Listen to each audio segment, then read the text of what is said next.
കുമ്പിടിയാ കുമ്പിടി. അവിടെ കണ്ട് ഇവിടെയും കണ്ട് ഒന്നുകൂടെ സൂക്ഷിച്ചു നോക്കിയ ഈ കേരളത്തിലും രാജ്യത്തെമ്പാടുമായി ഒരേ സമയം പല പേരുകളിൽ ഒരേപോലെ ഒരേ ആളുകളെ കാണാൻ പറ്റും. ഇത് അത്ഭുതമായിരിക്കണമല്ലോ എന്ന് പറയണമെങ്കിൽ മലയാളികൾ മണ്ടന്മാരായിരിക്കണം, അല്ല പിന്നെ. പക്ഷെ ഇക്കാര്യത്തിൽ മാത്രം ജാതിയും മതവും ഒന്നുമില്ല. ഇഷ്ടമുള്ള പേരുകളിൽ ഇഷ്ടമുള്ള അഡ്രസ്സുകളിൽ നരിയായും നരനായും കാണാൻ കഴിയുന്നവരാണത്രേ BJP-ക്കാർ. അതും നമ്മുടെ സുരേഷ് ഗോപിയുടെ സ്വന്തം ആൾക്കാർ. നിങ്ങൾക്കിപ്പോഴും സംഭവം എന്താണെന്ന് അങ്ങോട്ട് കൃത്യമായി മനസ്സിലായില്ലാന്ന് തോന്നുന്നു. പറയാം, നല്ല വൃത്തിയും വെടുപ്പും ഒക്കെ ആയിട്ട് ഞാൻ പറഞ്ഞുതരാം.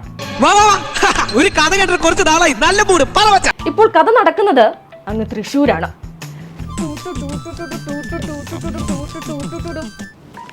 വർഷം 2024. പാർലമെന്റ് തെരഞ്ഞെടുപ്പിന്റെ ബഹളത്തിലാണ് കേരളം. കേരളത്തിൽ എവിടെയെങ്കിലും ഒന്ന് ചവിട്ടി നിൽക്കാൻ ഒരു കളമെങ്കിലും പിടിക്കാനുള്ള തത്രപ്പാടി BJP. അവിടേക്കിതാ തൃശ്ശൂർ എനിക്ക് വേണം, തൃശ്ശൂർ ഞാനിങ് എടുക്കുക എന്ന മാസ് ഡയലോഗി ഉമ്മടെ ഗോപിയേട്ടനും.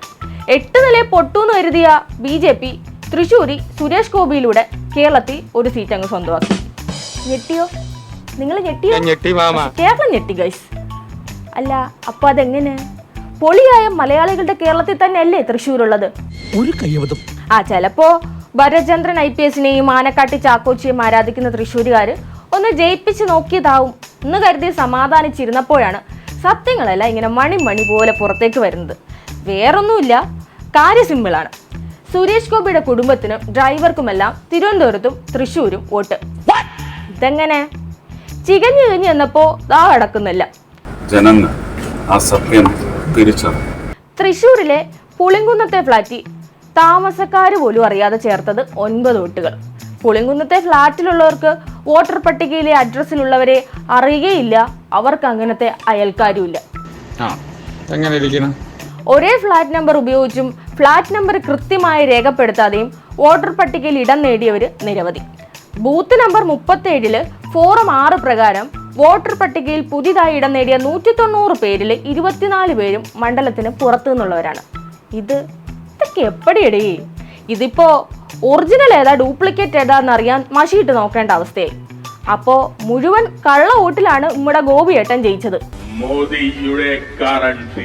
വെറുതെ അല്ല, തൃശ്ശൂർ ഞാൻ ഇങ്ങ് എടുക്കും എന്ന് ഗോപിയേട്ടൻ ഇത്രയും ധൈര്യത്തോടെ പറഞ്ഞത്. പിന്നെ തെരഞ്ഞെടുപ്പ് കമ്മീഷൻ, BJP-യുടെ ട്രസ്റ്റും അതിന്റെ അധികാരികൾ BJP-യും RSS-ഉം ഗോപിയേട്ടനും കൂടിയായപ്പോ അതിനി എന്തു ആകാമല്ലോ. നമ്മുടെ കൊച്ചു കേരളത്തിൽ ഇത്രയും തട്ടിപ്പ് നടത്തിയ BJP കേന്ദ്രത്തിൽ വീണ്ടും ഭരണത്തിലെത്തുന്നത് എങ്ങനെയാണെന്ന് നിങ്ങൾക്ക് മനസ്സിലാക്കുന്നുണ്ടല്ലോ അല്ലേ? ഇതാണ് ഞാൻ പറഞ്ഞ കഥ.